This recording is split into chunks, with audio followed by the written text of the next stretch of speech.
Maritime accidents involve accidents involving boats on water, and most of the maritime accidents, you can have recreational and you can have what I call the brown water commercial. Most of the maritime accidents that we see in our office involve people that are working on boats in Mississippi River or offshore. And on the river, we see people injured on barges or on tugboats. Often we have people we represent on the crew. With the crew in a maritime context means the people assigned to the job who are helping do whatever job they're doing.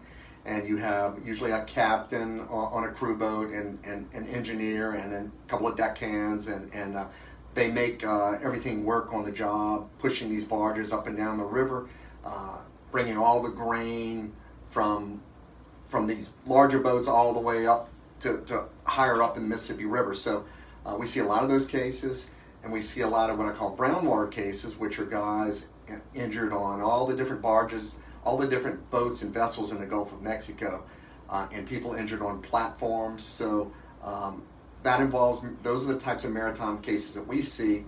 And when we handle those cases, many of these guys, if they're assigned to a vessel and are helping do the job, they're called what's called a Jones Act seaman, which means those guys can bring claims against their employers, where land-based workers who work for the McDonald's of the world or Walmart or any other land-based job, they can't bring claims against their employer. They're limited to workers' comp.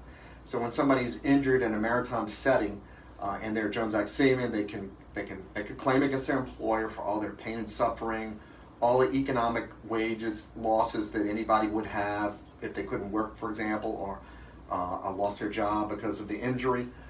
And they're entitled to what's called maintenance and cure, which is the maritime equivalent of what somebody gets on workers' compensation on land.